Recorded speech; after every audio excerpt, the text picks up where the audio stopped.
Welcome to this meeting of the Oklahoma Aeronautics Commission, October 12th, 2022. The meeting notice was posted according to the requirements of the Open Meeting Act. The meeting will come to order. Can we call the roll, please? Good morning. First Congressional District Commissioner Kevin Potter.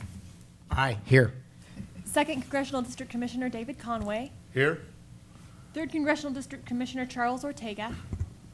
Fourth Congressional District Commissioner Lindy Ritz. Here. Fifth Congressional District Commissioner Blake Rainey. Here. At-large Commissioner Jim Putnam. Here. Chairman Jerry Hunter. Here. We have a quorum. Our next order of business is the approval of the minutes. The draft of the minutes of the September 8th, 2022 meeting has been sent to you. A copy is in your meeting packet. Are there any corrections to the minutes as distributed? If not, I will accept motions to approve the meetings as distributed. Do we have a motion? Move approval. Second. Any discussion? If not, call the roll, please. Commissioner Potter. Aye. Commissioner Conway. Abstain. Commissioner Ritz. Aye. Commissioner Rainey. Aye. Commissioner Putnam. Abstain. Chairman Hunter. Aye. Thank you. The motion passes. The next order of business is item 4, Director's Report. Director Arties, you are recognized, sir.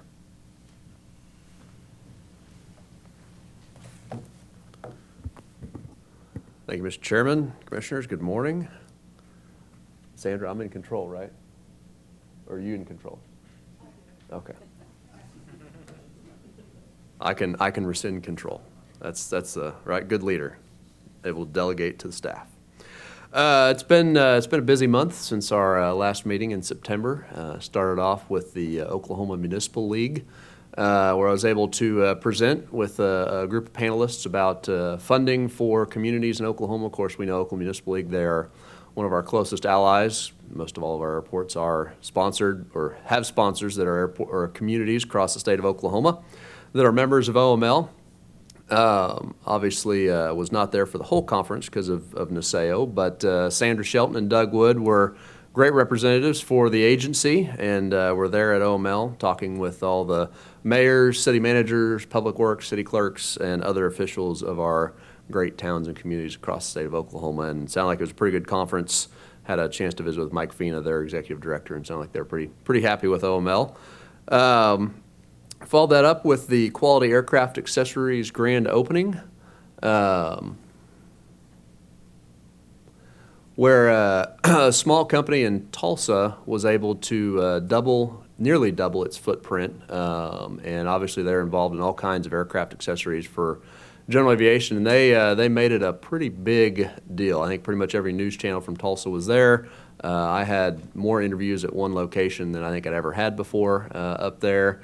But it's a great company, one of those long lineage of general aviation companies in the Tulsa metro area, and they're able to basically completely redo their facility and double in size, and obviously providing a great service for the general aviation community, not just in Northeast Oklahoma, but across the United States.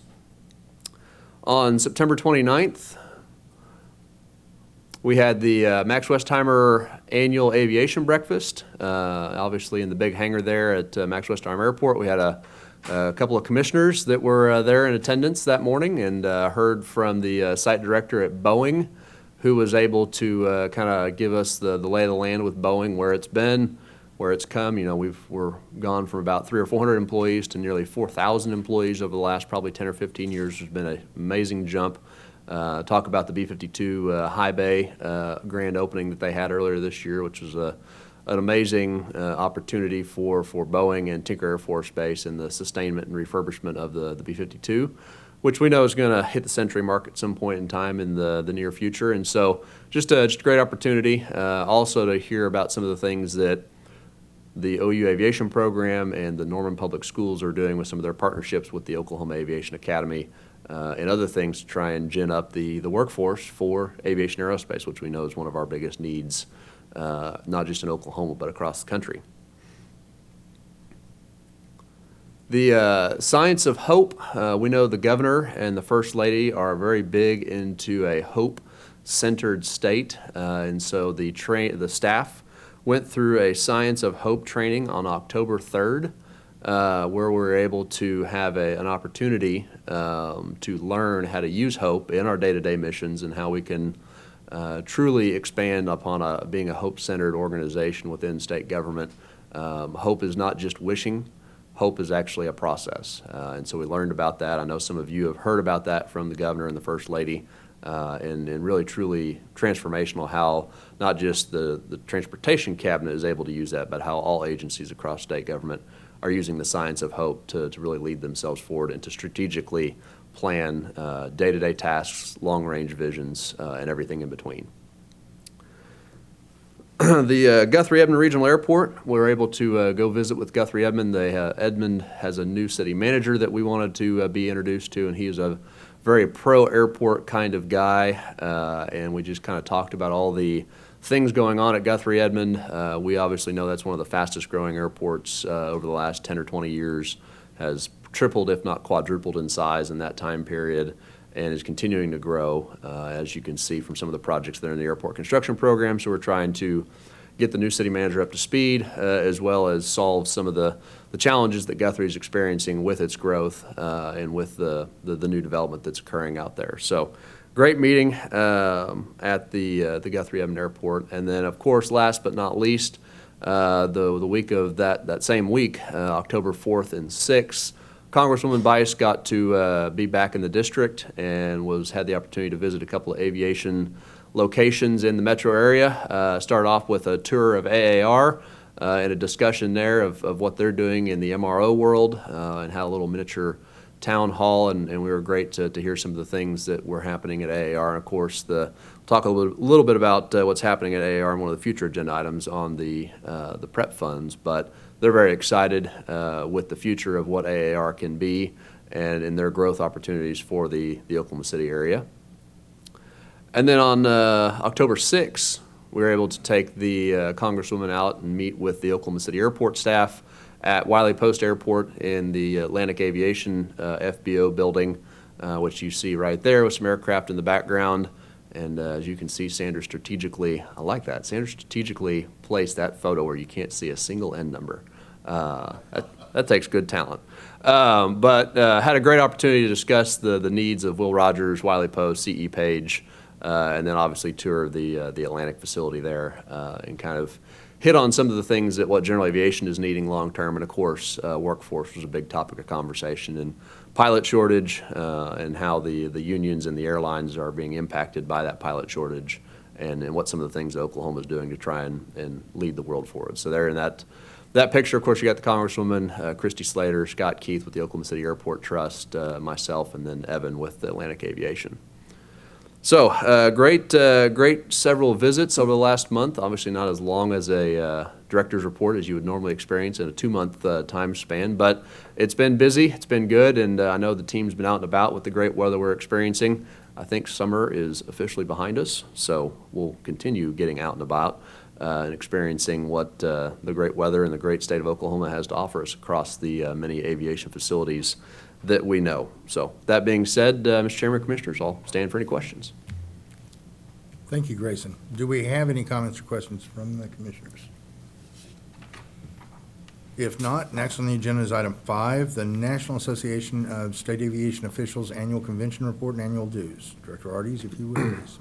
So one thing missing from the director's report, because we wanted to have a special agenda item just for this, was our attendance at NASAO. Myself, Nick Young, Kelly Fincannon, and Michelle Poseidon were able to attend the NASAO conference this year in Greenville, South Carolina, where we're able to meet our friends and colleagues from across the country and discuss issues that we are facing as state aviation agencies, discuss our successes so that we can share those and maybe implement them across the other states. Of course, we know one of the nicest ways or most sincerest things that another person can do is to emulate what you're doing and copy what you're doing, and that's what we were able to share some of the stories of what OAC was able to do. And I had the opportunity to participate on 2 panels. First and foremost, a panel about the emerging role of state aviation agencies in STEM education, in workforce development. Of course, we know Oklahoma and OAC is leading the charge on aviation aerospace education. So we wanted to share that good story with AOPA, our friends from North Dakota, and a local technical teacher in the Greenville area, and kind of talk about what states and what communities are doing, and how Oklahoma, and probably the most proud moment was when AOPA popped up their PowerPoint presentation of showing all the AOPA schools across the country, and just a real big blob of dots and stars right there in the state of Oklahoma. Felt pretty good to see that because of all the things they were doing, and there really wasn't a whole lot of space on that map compared to Texas and in Kentucky, which is number 2 and number 3. So great opportunity there. Of course, I also had the opportunity to present on UAS and AAM, which is a very hot topic, probably one of the topics most covered at NASAO this year. The ground-to-air planning group of how are states, localities going to interplay with this new technology as it comes about, and how FAA is probably going to relinquish some of that control to states and local governments when it comes to operational low-level altitude flying. We know that air traffic control in the traditional sense isn't going to be able to control all these drones and advanced air mobility vehicles that are going to be coming online in the next 5 or 10 years. So how are states and local governments going to be preparing and readying themselves to move into the future with this particular arena? So I had the opportunity to speak on those 2 opportunities. As I was telling some commissioners before the meeting, I also had the opportunity to tour Lockheed Martin and their new F-16 plant that they have recently re-energized and stood up, not for the United States, but for our coalition partners and our allies. As we know, the F-16 is a very valuable fighting machine, and continuing to want to be bought by our allies across the world. So Lockheed Martin starting that plant up, moving it from Fort Worth, Texas to Greenville, South Carolina. I had the opportunity to tour that plant and see what was going to be the first F-16 off of that line, which they said here in the next 6 months it should be rolling off the line. So at the end of the day, a great opportunity for NASAO, and there's one other piece of information I'm going to hold because I want Paula to talk about it during her agenda item, but a great thing that I know each of you will be proud of that happened at NASAO. So I won't spoil that news. Of course, you probably saw it if you were reading Flight Bites and the great things that Sandra puts out. But the one thing on this agenda item we do want to request your approval for is considering approving our annual membership dues for $11,500 to continue being members of NASAO. So I will stand for any questions, but staff recommends approval for this item. Thank you very much, Grayson. Do we have any questions? Grayson, what was the dues last year? Has it gone up Same. appreciably? Same? Same. All right, Yep. thank you. Although I do think that will probably change in future years. That was a discussion topic at NASAO that we've stayed flat for about 3 years now, and so I think that could be going up in the future. But as of this moment, it's flat. Okay. Grayson, who's head of NASAO now? So Greg Pecoraro is head of NASAO. He is the, I can't remember if it's president or CEO or president and CEO, but he is the head, former AOPA, longtime staffer. We worked with him back in the early 2000s, probably through 2013 or 14 on state and local government issues. And Greg's doing a fine job trying to lead NASAO to the promised land and being involved in all things aviation on the Hill. Of course, we know the big upcoming debate being FAA reauthorization next year and moving forward our priorities as a state. Of course, Oklahoma was always a leader in that regard because of a certain U.S. senator who had a vested interest in FAA, and I know we're losing that at the end of this year, but we're still wanting to be a big player in trying to ensure that our delegation can impact and influence that FAA reauthorization package for a multitude of reasons, from airport funding to UAS and AAM integration to workforce development and the whole gamut. So, Thanks. yep. Do we have any other questions? If not, do we have a motion to approve up to $11,500 for annual membership? I so move. Second? Can we call the roll, please? Commissioner Potter. Aye. Commissioner Conway. Aye. Commissioner Ritz. Aye. Commissioner Rainey. Aye. Commissioner Putnam. Aye. Chairman Hunter. Aye. The motion passes. The next order of business is item 6, legislative, congressional, and regulatory update. Director Arties, please continue. Thank you, Mr. Chairman. So item number 6 is a legislative, congressional, regulatory update. A couple of just informational items that I want to tell you about, a couple of interim studies that myself and Doug Wood were able to participate in. Senate Transportation hosted a couple of interim studies. The one that's happened since our last meeting was on September 28th, where Doug Wood was able to present at Senator Bergstrom's emerging transportation technology, not just air, but also ground, being discussed there, and had some good ideas. And obviously, this is one we seem to hear a recurring theme on, that aviation is very interested in these emerging technologies. We seem to be having an interim study every year for about the last almost 5 or 6 years now, I think. And so it just goes to show you the interest and excitement surrounding the aviation aerospace sector, and particularly this new sector that's coming up and about, and how can the state play a role in becoming a leader on UAS and AAM. Followed that up with an opportunity to present yesterday at the Senate Business, Commerce, and Tourism interim study requested by Senator Yeck on the Clinton-Sherman Industrial Air Park. Again, several interim studies over the last 2 to 3 years about Clinton-Sherman and the excitement and energy surrounding that particular entity. Of course, we know OSIDA is a brethren state agency that operates that facility as a spaceport, but also as an industrial air park for aviation businesses, and just kind of trying to educate the legislators. Of course, you'll hear about in this next agenda item, or in item C, that Clinton-Sherman was able to get a significant chunk of money from the state legislature for investment and growth to prepare it as a mega industrial site for western Oklahoma. So a couple opportunities there to present our educational, our knowledge. Of course, we know that is the capital we bring to the Capitol, so capital A to the capital O, because that is what we are able to bring. We have our knowledge, we have our expertise in aviation aerospace, we have a great staff that has the expertise from a varying sort of backgrounds, whether it's engineering, planning, airport construction, UAS, you name it. We have it here at the OAC, and so we're usually called upon at these interim studies on a regular basis to give our 2 points. Even though it may not be something that we are directly overseeing, it's still important, and so just know that your staff is well respected for the knowledge and conversation they're able to bring to the table.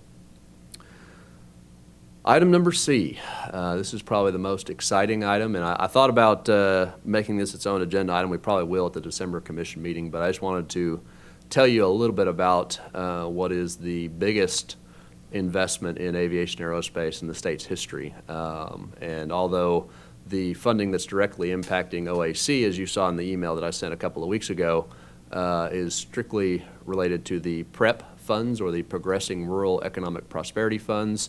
The legislature convened in special session a couple of weeks ago to directly address both the ARPA dollars that the state had been allocated from the ARPA recovery monies, as well as this PREP program, which was passed at the end of last legislative session to specifically help address some of the rural economic challenges that you see out there.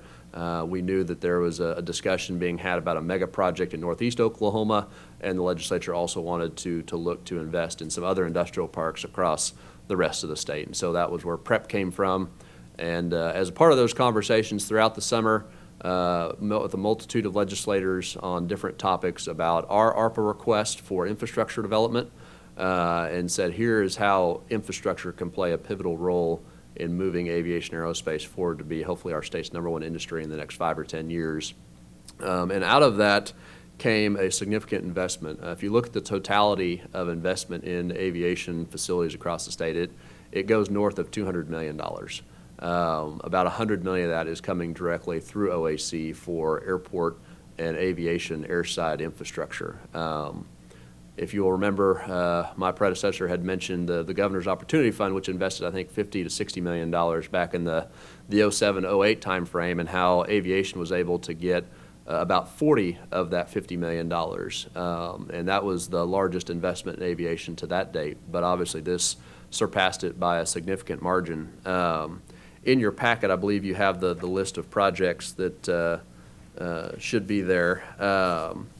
If not, we can send those to you via email. But just to go over the $100 million that the Aeronautics Commission is receiving, there's basically 4, we'll call them our own mega projects in aviation. The first one, and the one that probably gets the most attention, is the Tulsa Air Traffic Control Tower. We've talked about that for years and years, how that is probably the #1 infrastructure need in the state of Oklahoma. We've spent probably 8, 9, 10 years of our political capital trying to get FAA to pay for that, and unfortunately just never were able to get it across the hump. So we knew that the state was going to have to invest some money. The locality was going to have to invest some money. So the conglomeration, kind of the multitude of factors here between Senator Inhofe being able to get a congressionally designated spending request in the FY23 appropriations bill, although that hasn't passed yet, we're all very hopeful that it will, for $40 million. The local community coming up with a multitude of $21 million, 7 each from the airport, the city, and the county, and of course $20 million coming from the state. This hopefully will get the air traffic control tower, at Tulsa built, and will not be another issue for, well, beyond our lifetimes. Hopefully the next 50 to 75 years, we don't have to worry about that. The next project is a AAR expansion, or a hangar expansion at Will Rogers World Airport for 3 new lines of business for AAR. We've been talking about a hangar to address the Alaska Airlines maintenance needs. Of course, we know that Alaska Airlines has chosen to work with AAR for the better part of 20 years and has a contract to do so through 2026 and likely even further than that. As we all know, in the commercial airline industry, we've gone away from CRJ 200s, CRJ 700s, ERJ 145s, and we are going into bigger single-aisle aircraft like Boeing 737 and Airbus 320 style aircraft. And most of the hangars out at Will Rogers, although some can accommodate the 737 and the 737 MAX, most of them were originally designed for the smaller aircraft. And of course, as those aircraft be removed from the fleet, they're no longer needing to be maintained. And so Alaska Airlines is getting new 737 MAX aircraft. I think it's 2 a month for the next however many months, probably I think 24 to 36 months. And so they want AAR to do that. They want AAR to do the maintenance on those aircraft. And so this 3-bay hangar will build a 3 maintenance line facility to bring in those 737 MAX aircraft. We're going to bring in another 175 to 200 jobs at AAR, and hopefully we'll have an ancillary benefit of bringing in a new direct flight to the West Coast, potentially. With all the additional aircraft flying in from Alaska for MRO, there might be some opportunities to get a new direct flight. So two major projects there for the metro areas. We have the Ardmore Industrial Park, which we know is trying to become a cargo and MRO hub. They already are a pretty important hub, and that's why they have the 9,000-foot runway that they do, and the state was able to invest in that back in the 2008 era.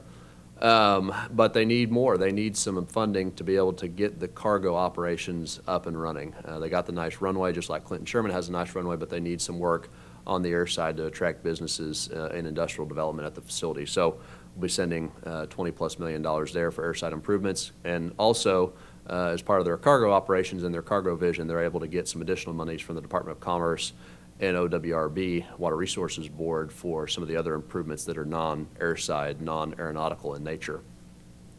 And then the last mega project that we have is for Woodward, very similar to Ardmore. Woodward is an industrial park right adjacent to a really nice airport in northwest Oklahoma, and they need some significant improvements at that facility moving forward. So $20 million going to Woodward. So those are kind of our 4 major projects, which tallied up to be a little over $80 million. The discretionary project that we're able to get was a $14 million hangar appropriation. So $14 million being added to our hangar program. I know hangars are very important and forefront in economic developers' minds, in the Department of Commerce's mind, and of course our minds, because hangars mean more aviation business potential and more aircraft storage potential at our airports, driving growth, economic activity moving forward. So $14 million for that particular program. I know that's a significant chunk of change compared to where the legislature has been able to fund us in the past. And then last but not least, we're able to get $4 million from the legislature for our commercial air service development program. So we talked about how this last session, the legislature put in place a program to help us work with the 4 commercial airports to get more direct routes, which we know are very important to economic development for aviation businesses and non-aviation businesses alike moving forward. And so $4 million to start up that particular program and try to get some more direct routes for our commercial airports. So the tally was just a little over $100 million. Obviously, we were eternally grateful for the legislature and the governor's leadership to try and invest in aviation. Some of the other investments in aviation that tallied up to the total $200 million was a $20 million appropriation to the Oklahoma Aviation Academy, which is the full immersion high school that Norman Public Schools and OU is partnering on. And we are expecting them to hopefully break ground the next couple of years on a beautiful new facility that can house 750,000 students. That'll be a full immersion program specifically for aviation aerospace workforce development. Clinton Sherman was able to get over $30 million from a combination of PREP and ARPA funds to support the improvements at that facility. We know 13,500-foot runway, fourth longest civilian GA runway in the country. They have a great airside asset, but their industrial side to attract new development has been lacking. Water sewer has been lacking. Roadway utility has been lacking. Hangars are old and outdated, and so trying to figure out ways to improve those facilities to make that a economic development mega site for industrial development in Western Oklahoma, very important. Legislature obviously very excited about that potential for Western Oklahoma, and hopefully this will be able to make Clinton Sherman into a very extremely well-performing asset moving forward. And then there's some other water improvements at a couple other industrial parks at Altus, South Grand Lake Regional, and Ada that would close out the total $200 million investment in aviation aerospace moving forward. So something that was certainly not expected when we started this year, but something we were very eternally grateful for. I think this is a resounding success to this agency, this board, this staff, and just everybody who's been supportive of aviation aerospace over the years. That finally the message after many moons, many times talking about it, that we need to invest in aviation infrastructure.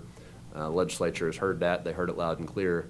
Obviously, the governor, being a pilot, knows it very well, and we're able to make that happen given this kind of a once-in-a-lifetime opportunity. So the next 5 years are going to be fun. It's going to be fun investing those dollars in those facilities and doing groundbreakings and seeing the maturations of those projects and what businesses they're going to be able to bring into those communities and how that's going to be transformational for those communities. So we could sit here and talk all day about it, but I think that's where I will stop, Mr. Chairman and Commissioners, but I'll stand for any questions and comments. And like I said, we'll be coming back to you in a future meeting to discuss probably a little more in detail and some of the actions that we'll need to take from rules and implementation procedures, so on and so forth.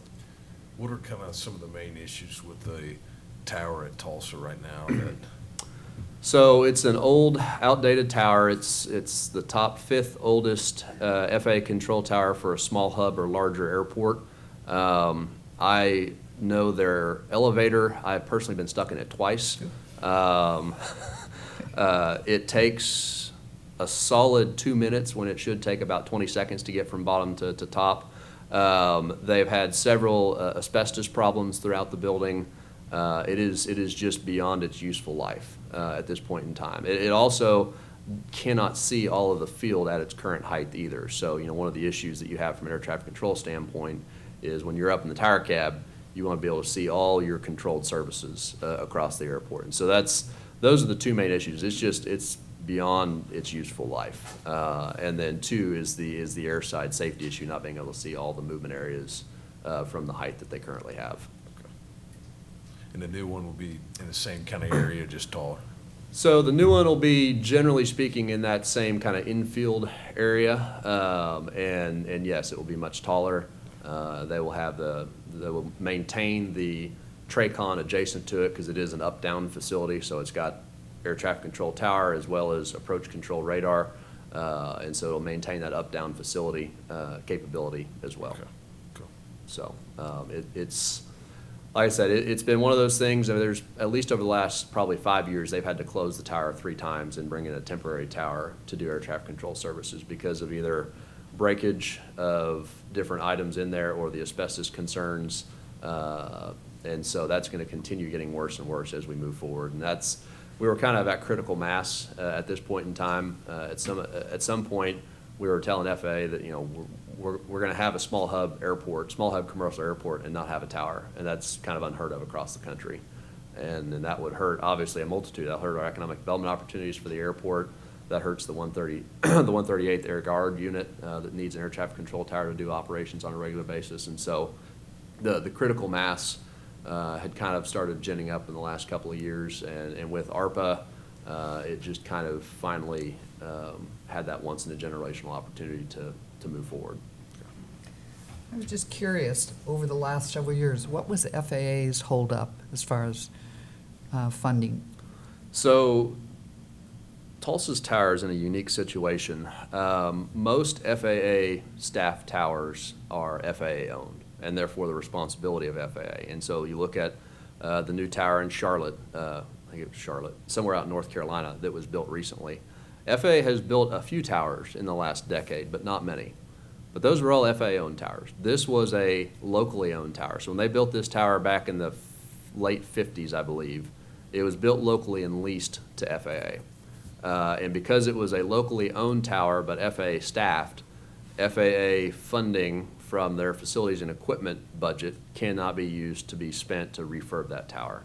And we even went round and roundabout and said, well, okay, if Tulsa does a 100% bond program and they build it themselves and then gift it to the FAA for maintenance, no, not happening. And so it was in a very unique situation where we were stuck in well, it's FAA staffed, but locally owned, so we can't apply for this funding from FAA. And so it was a really bad situation.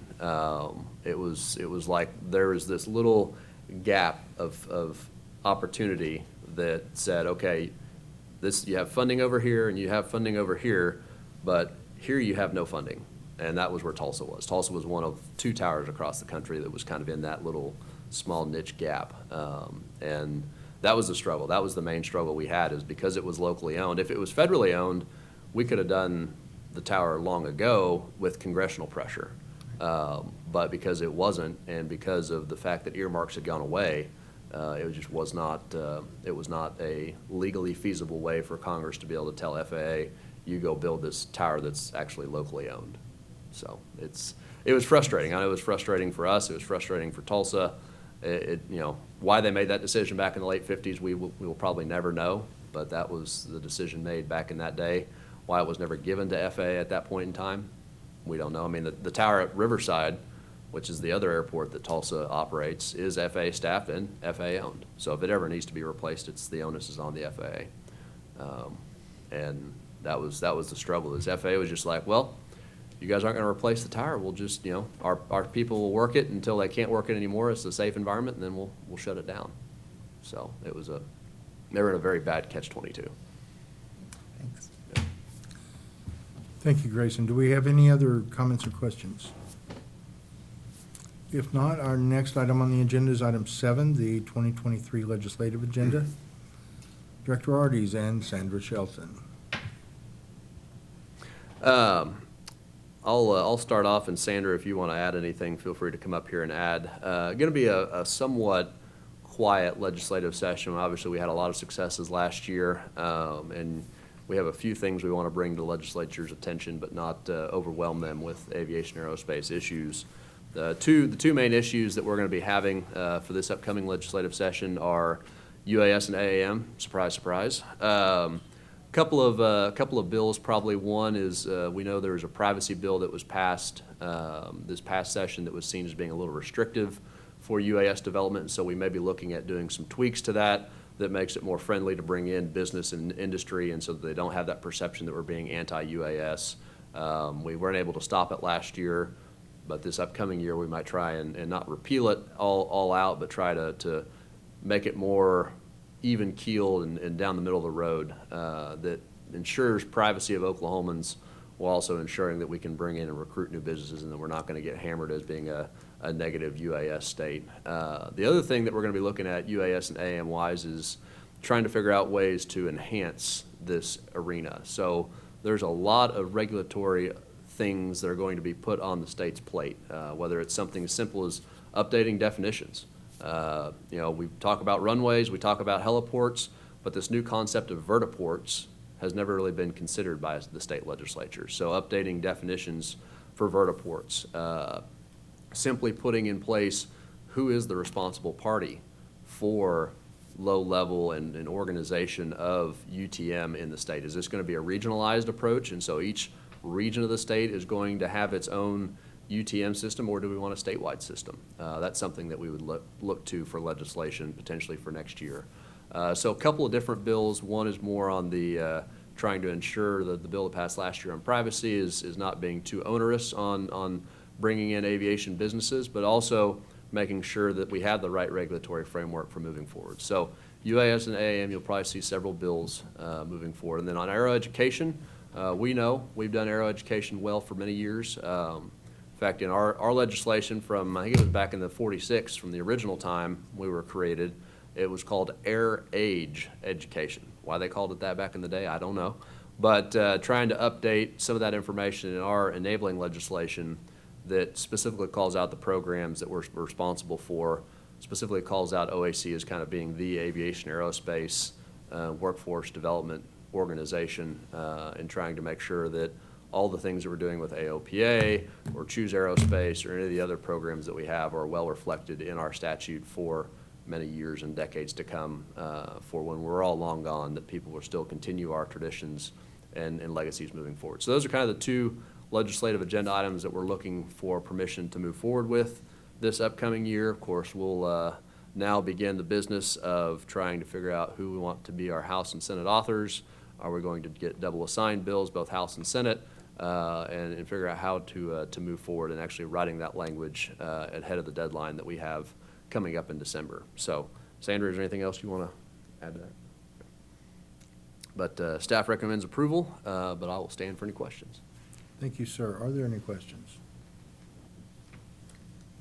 If not, do we have a motion to approve the this slate of legislative initiatives? Move to approve. Second. Any discussion? Call the roll, please. Commissioner Potter, Aye. Commissioner Conway, Aye. Commissioner Ritz, Aye. Commissioner Rainey, Aye. Commissioner Putnam, Aye. Chairman Hunter. Aye.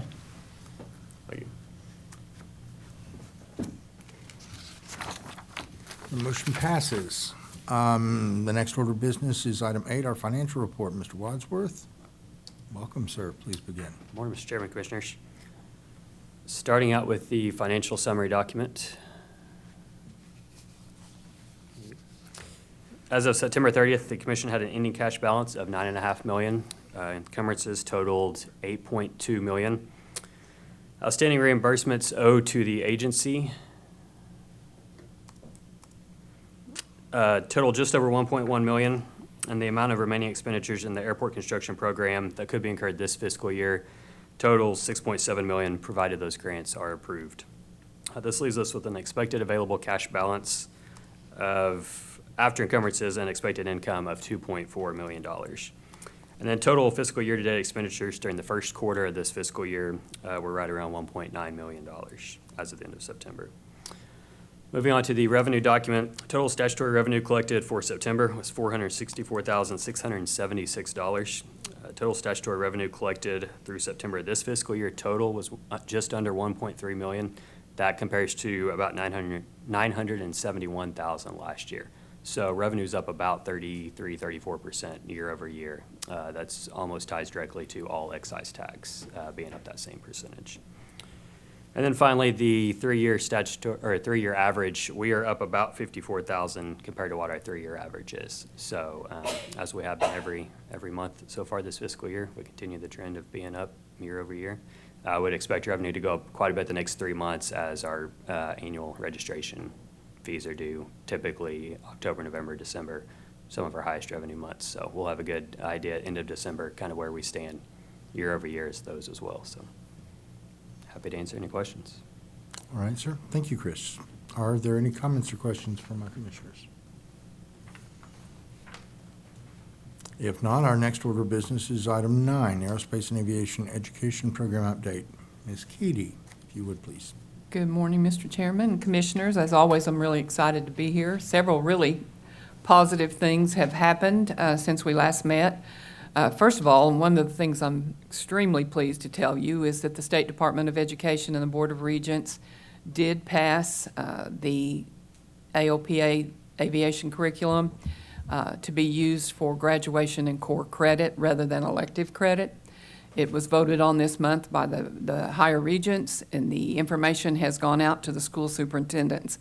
So if Paula enrolls at Moore High School and I am taking AOPA or aviation curriculum, I will get to count that for graduation credit. When I went to enroll, they gave me a sheet as a student that said that I had to have 2 years of world or foreign language or 2 years of computer science for graduation credit.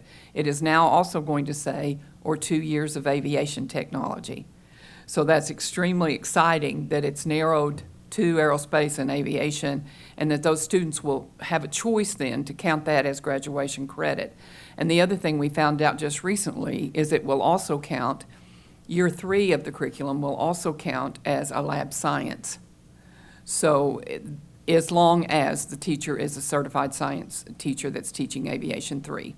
So that has been about a 3-year process during COVID and working with the State Department and bringing that all about, but we're really, really excited because that will put more students in the pathway and allow them to stay in that pathway and not worry about how many electives they have and that kind of thing. So that was very, very positive. Secondly, as Director mentioned, he invited me to Naseo for a couple of days of the conference, unbeknownst to me. He was being tricky, I didn't know that, but we received the Most Innovative State Program Award in regard to our aviation education program in Oklahoma. So obviously that was very exciting for Oklahoma. I visited while I was there with numerous state agency folks on how does that work, how are you controlling that, and mainly I would say it's probably not so much innovative as it is just boots on the ground, as it is just moving forward one school at a time and meeting with those school leaders and letting them know how they can move forward in a positive way with STEM, aviation STEM education. So we were very honored, very pleased, and had a great time at the convention and felt like we were making a difference, which we knew, but it's also very positive to hear someone else say that, so that was nice. Also, before I might preface this by saying AOPA will open its application process for school year 23-24 next month. So I've been visiting these schools and they can't actually even apply to teach it until November. So I've been trying to, as quickly as I can, visit as many as possible so that they'll be ready to apply in November and can put that in their pre-enrollment packets that go home with parents. So first of all, I met with Grove Public Schools on September 9th. Airport Manager Lisa Jewett joined in the meeting and offered to partner with the school. So encouraging to see our airport managers as part of our aviation education program and that they see it as part of their responsibility to help grow that. So that's very good. Next, Chairman Hunter and I visited with the new headmaster of the Crossings Christian School and its principal on September 19th, and I believe that they are very interested in moving forward with aviation education. So I was pleased about that. Then Director Arties and I met with school leadership and the prospective aviation teacher at Bishop McGuinness High School on September 27th. And we plan to return to McGuinness to meet with the head principal in the coming weeks. Also, Director Arties and I met with President Webb, Dean Stoddard, and the Rose State team recently and had lunch and visited with them about their aerospace education plans. And since then, Rose State has scheduled a trip to Ada on October 27th to visit the aviation laboratories there because they do plan to add an aviation lab and help work with some of the high schools and home schools in the area. I met last Friday with the new superintendent of McAllister Public Schools, Dr. Robert Stieber. As you know, McAllister is one of our 5 Oklahoma aviation high schools of excellence. He wanted to make sure he was up to speed. These 5 schools, as I mentioned last month, are working to host regional aviation STEM events for their hub. So the schools that are AOPA around Okmulgee or the schools that are AOPA around Mustang, those students will go to some activities at those schools, and we're able to do that with funding that we receive from our 625 FAA Workforce Development Grant. So those schools get some money to host those events. So I wanted to meet with Dr. Stieber and McAllister's, make sure he was up to speed on what all that entailed. Also on September 27th, I met with Stillwater Public Schools. I'm fairly certain that they will move forward and will offer aviation coursework next fall. Very happy about that. Obviously, the resources they have in Stillwater to support that are very strong. Last week, I met with Stewart Public Schools, a very, very, very small high school west of McAllister. it was very rewarding to me. The superintendent said, "You might as well just stop talking. I can tell you right now we're going to do this." And I said, "Okay." I love when people tell me to stop talking, but he said, "We're going to do this." And he said, in fact, I don't see why we wouldn't have our whole school do this." And I thought, and that's kind of, you're handing them some STEM curriculum that's extraordinarily strong and free. And it's a way for them to start some STEM education. And so I believe he told me there were 59 students, grades 9 through 12 in Stewart High School. So we may have all 59 of them taking aviation before the next year is over. Day before yesterday, I met with Muskogee Workforce Development, Muskogee Public Schools, their airport manager, Drew Saffel, folks from Connor State College, Hilldale Public Schools, Muskogee Public Schools at their Harbor Event Center. It was a very nice meeting, very positive. I've already had some contact from Muskogee Public Schools wanting to move forward, and Hilldale as well. So that was a very positive trip. On September 30th, Tulsa Union visited Ada High School. And as always, and I know I'm a broken record, but I cannot thank the Ada Public Schools enough and Superintendent Anderson for opening his door to whichever school chooses to come and visit the lab. And more than that, he takes time out of his day, sits down with those superintendents, the assistant superintendents, and says, here's how we implemented, here's how we started, here's what it's done for our district. So I was pleased. At Tulsa Union, I've met with them now 3 times and continue to move up the chain that needs to be aware of how this will work. But I'm fairly certain that they will move forward, and that will be a very large school in the Tulsa area that we will be adding to the group.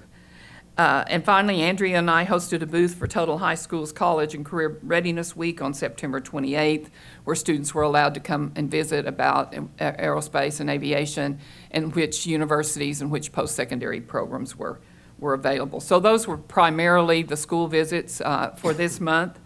On September 27th, Director Arties and I met with Southeastern Oklahoma State Aviation Sciences Institute. He and I both serve on their advisory board.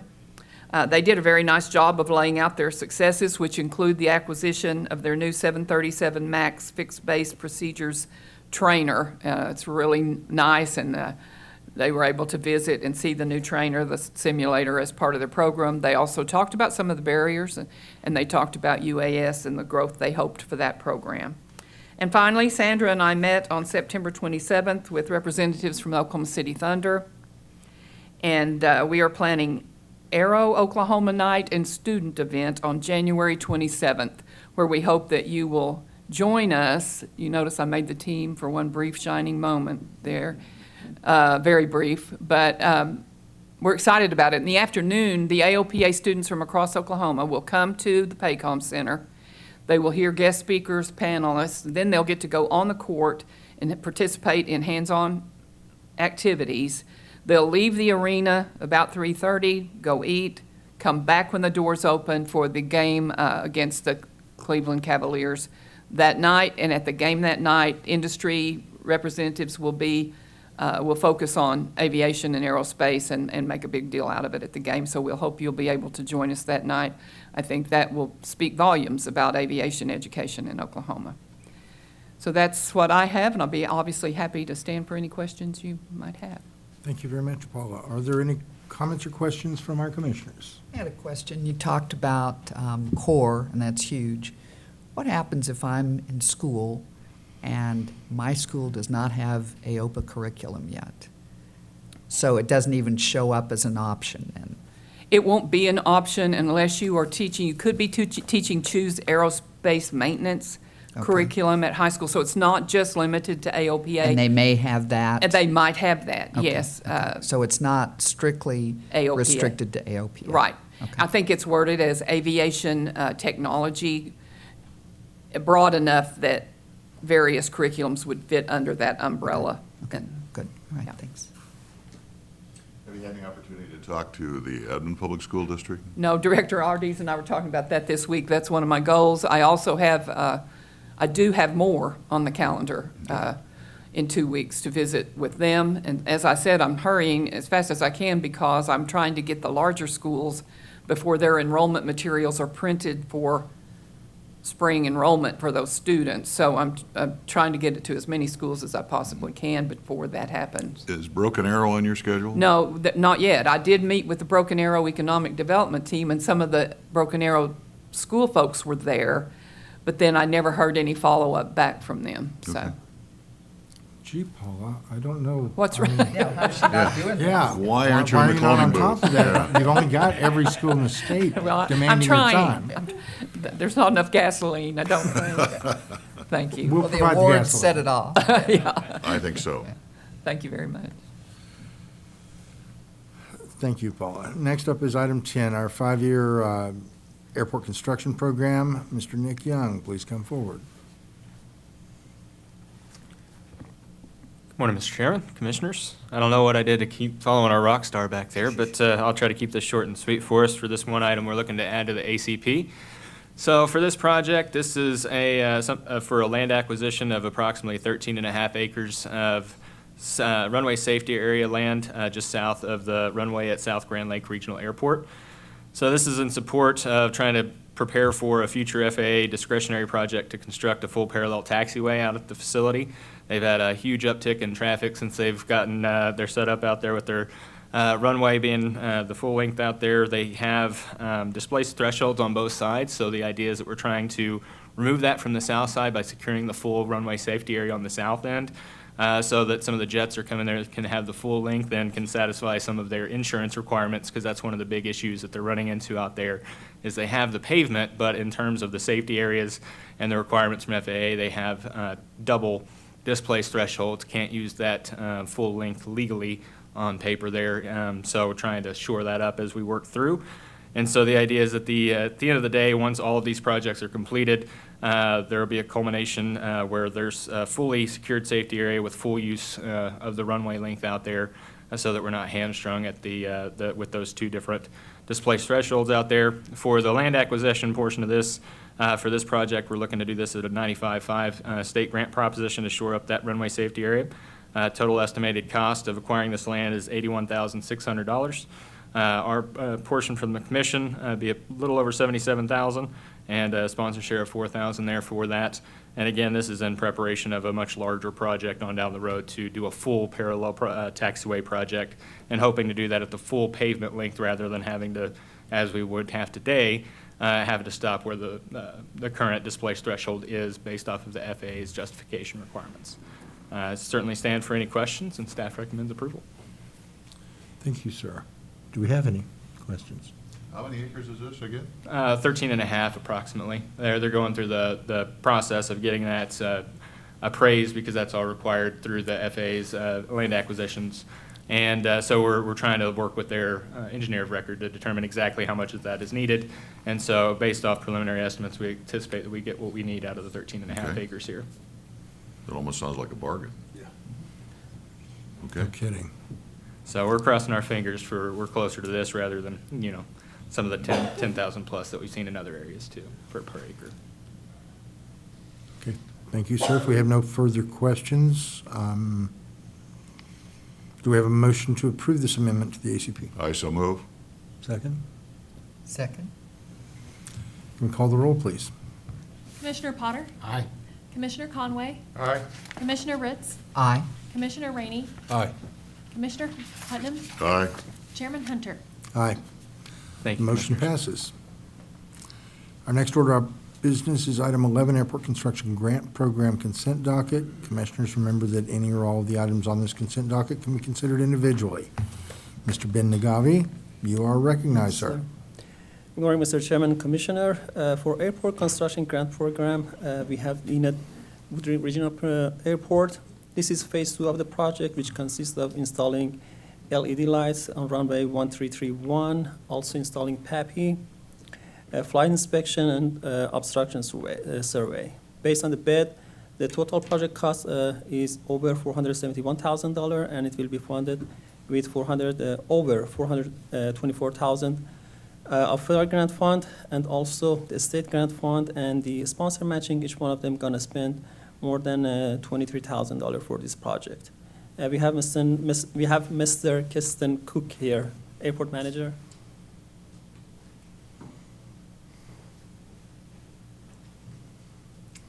Good morning, Mr. Chairman and Commissioners. I appreciate your time and consideration on this item. Like he said, this will be installing new LED lighting in Pappy's, as well as the needed work to get a GPS approach on our newly reconstructed crosswind runway. I appreciate the OAC's support of this project and continued support of Enid and airports in Oklahoma as in general. So any questions on this project, I'd be happy to answer. How long is this runway? 3,150 feet. Is the mayor behind this? Yes, the mayor is in support of this. Good. Mhm.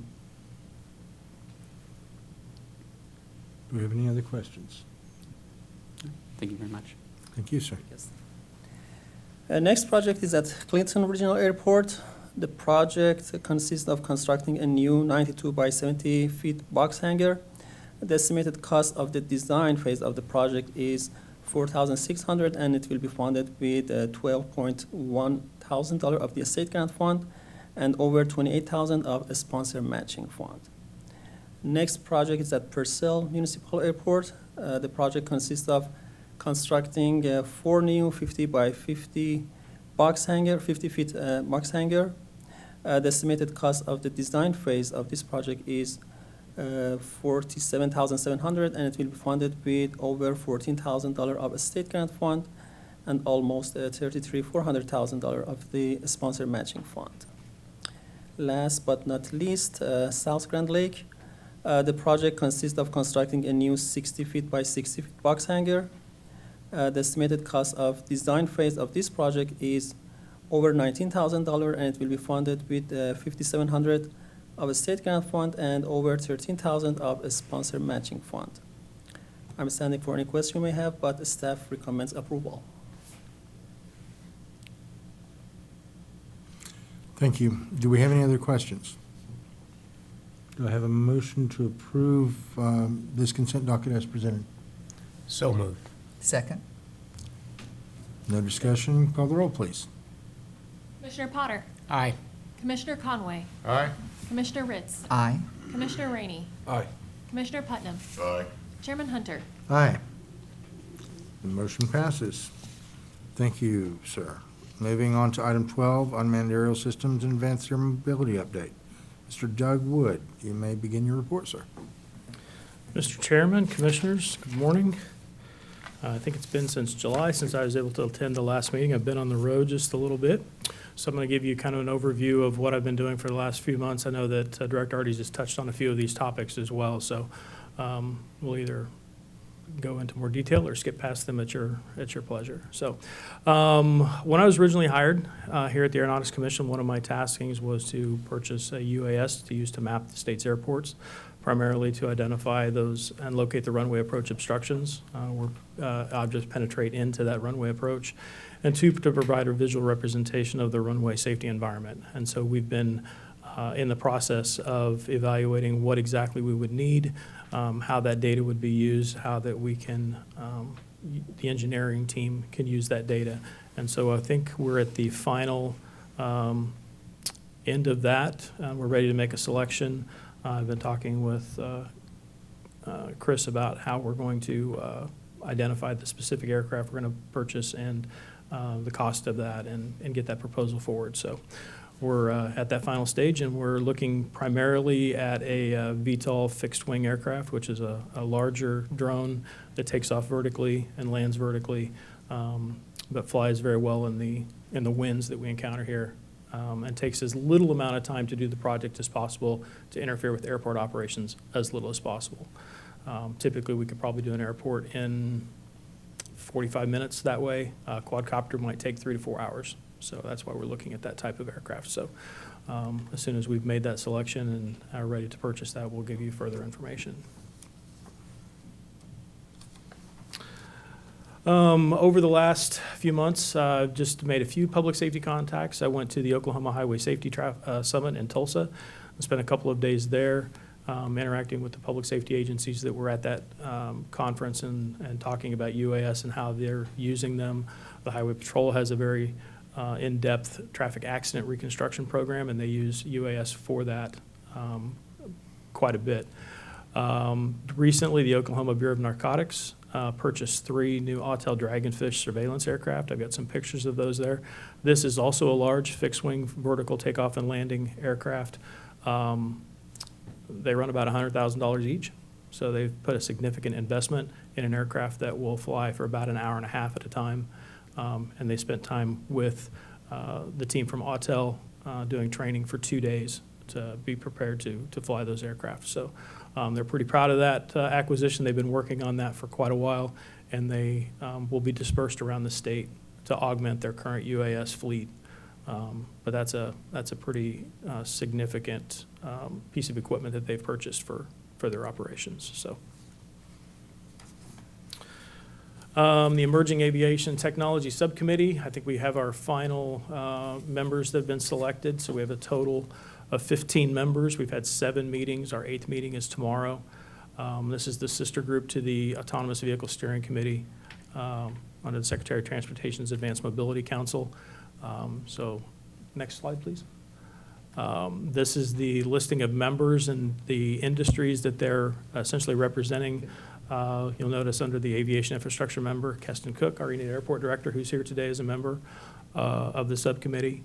So I think we've got a pretty good representation across the board of industry, academia. We have a member from the Choctaw Nation as well. NASA is represented, so you can go through that list. And then finally, so the primary goal is to determine where Oklahoma is going to place its bets for planning in the future and how we're going to make sure that the funding that we eventually spend on advanced air mobility and UAS is well spent and not going to be spent on things that we don't need. And that's a challenge that the subcommittee is facing because of the rapid advancement of technology and how fast things move in some areas, and the other areas, the slowness that it takes to get, for example, these new aircraft to approval from the FAA. So it may be 2 or 3 years before they actually have a certified aircraft that's actually flying. It may be up to 10 years before you have fleets of aircraft flying around. So we want to be very careful that what we spend the money on now is well spent 10 years down the road.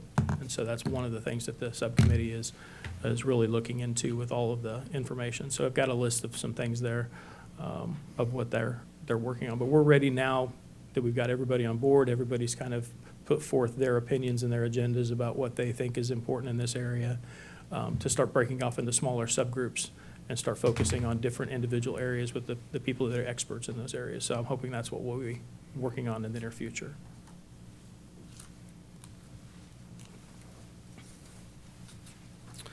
Director Artie's already talked about the interim studies. I did attend the study by Representative Miller, and then was honored to speak and present the state's perspective on the Mercatus study, the Emerging Aviation Technology Subcommittee, and a brief outline of the FAA's BVLOS ARC report when I presented to Senator Berger's interim study. So. A few of the other conferences and meetings, I attended the Oklahoma Cattlemen's Association meeting down in Norman. There's agriculture uses drones in a number of areas, and they're using them in livestock applications. In this particular case, they were using them to monitor feed yards and basically track the animals within the feed yard. They do counts of the animals that are actually in the feed yard on a daily basis. Attended the Commercial UAV Expo in Las Vegas. This is primarily for commercial companies showing off their wares in terms of the drones themselves, hardware, software, the payloads that go along with those drones. Slightly different than what happens at AUVSI, which is more of a industry, but including the states and all of that type of stuff. So the Commercial UAV Expo is pretty much just those commercial companies. And then I did attend OML conference there in Tulsa and had a lot of public contacts with the cities that either are using drones or have an interest in using drones in their operations, primarily for the public safety emergency management agencies. So. On July 26th, I attended the Tulsa Air and Space Museum's dedication to the Tuskegee Airman Legacy. When I was there, I was honored to participate in the ribbon cutting representing the Aeronautics Commission. I've never done that before, so that was exciting for me, but it was a really, really neat event that took place there. So on September 23rd, Oklahoma State held the Counter UAS and Asymmetric Threat Symposium. They announced their Oklahoma Aerospace Institute for Research and Education, OAIR, at Oklahoma State, which has been in existence but kind of dormant. Dr. Jamie Jacob was announced as the new director of that. So they're revitalizing and pushing OAIR to the forefront. I was honored to speak on a panel representing the state of Oklahoma and the Aeronautics Commission on counter UAS state and federal regulatory concerns. And I'll be honest, sitting out there looking at the audience and the people on the panel, I was like, I really outkicked my coverage here. So there's a lot of distinguished people that were on the panel and in the audience, so it was an honor to be invited to speak there. And I think that's it. I'll stand for any questions. Thank you, sir. All right, thank you very much. If there are no comments, now we come to item 13, approval to partner with the Oklahoma Air and Space Force Association for the Women in Aviation and Aerospace Day Luncheon. Ms. Shelton, we are listening.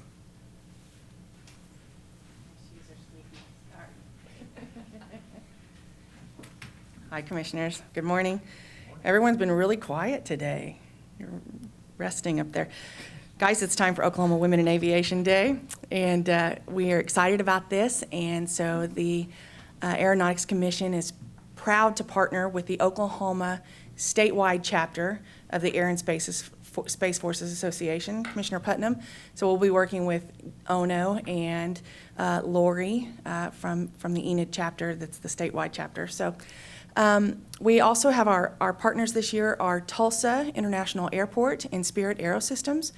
And we are really excited. The CEO from Spirit Aerosystems is our keynote speaker. We're looking at about 700 people at Tulsa Tech, Riverside. We're having airline chicken. It's better than it sounds. Everybody, just relax. And so we are here today asking if the commission would be so gracious to grant us a $2,500 approval just in case we need it. So I don't think we will. We're doing some fundraising now, and so, but hopefully we won't need it, but just in case we do. That's what this is for. Thank you. Do we have any questions? Commissioner Potter, do you have a question? You look perplexed. Did you want to commit to the $1 billion sponsorship? This is just in case. Well, Yeah. I thought he don't was know. back to the chicken. That's for the antidote? Well, if you want better than airline chicken, give me the $2,500. Airline chicken's good. You know, we are in the beef industry. Oh, you guys. Do we Why have a don't you mo- pick on Nick and Ben like this, right? Because you're an easy target. I know. You're more Spirit fun. fingers, I know. You took I so know. long to get up here. Yeah. Well, I things know. were so quiet because you were back there. Right. Stir us. That's the truth. ODOT moved me back there. I'm sure Eric's laughing in his control room right now. Right. Okay, team. Do we have a motion to approve the sponsorship? So moved, just in case. And I'll Second. second it just in case. Can we call the roll, please? Commissioner Potter, Aye. Commissioner Conway, Aye. Commissioner Ritz, Aye. Commissioner Rainey, Aye. Commissioner Putnam, Aye. Chairman Hunter. Aye. Looks like the Woo. motion passes. Airline chicken for everyone. Okay. The review of the upcoming aviation aerospace events, this is so important, and for those watching online or that review this on our YouTube channel, please notify us if there are meetings. Chris Wadsworth also updates these events to the mobile app, and so it's really important that we know about these events. So NBAA is October 18th through 20th, and Nick and I are going to serve in the Oklahoma booth there. And I know Commissioner Rainey's going to be there. If you are going to NBAA and you want to come help out the Oklahoma team, we are ready for you. ACES from the Department of Commerce will be at MRO Europe in London that same week. The 13th Annual Aviation Expo will be October 15th at Tulsa Riverside's Destination Aviation Center. Tulsa Fly Day will be October 22nd at Tulsa Riverside. October 25th, Tulsa Airport is having a hiring event, so if you have an interest in aviation, Alexis Higgins does a great program there for their hiring events, and I would urge you to get to Tulsa International Airport on that date. Trunk or Treat at Duncan Halliburton Field is October 27th, and I just think that's really neat because airports are always a treat. And so I'm excited that they're doing that. Jet Lahoma is October 28th and 29th at South Grand Lake Regional Airport, and that is a remote control contest for jet pilots that are remote controlled. So I'm sure Doug will be looking into that. A Night at the Hangar at Ada Regional on October 22nd is going to be at the GAMI Hangar, and I know Miss Keaty's going to be there for that. And the OAAA Fly-In and Car Show will be at Pauls Valley Municipal on November 5th. The EAA chapters are hosting a screening of Inside the Sky, which is the documentary film by Nick Coleman Productions that was produced by Commerce and the Oklahoma Department, or the Oklahoma Aeronautics Commission.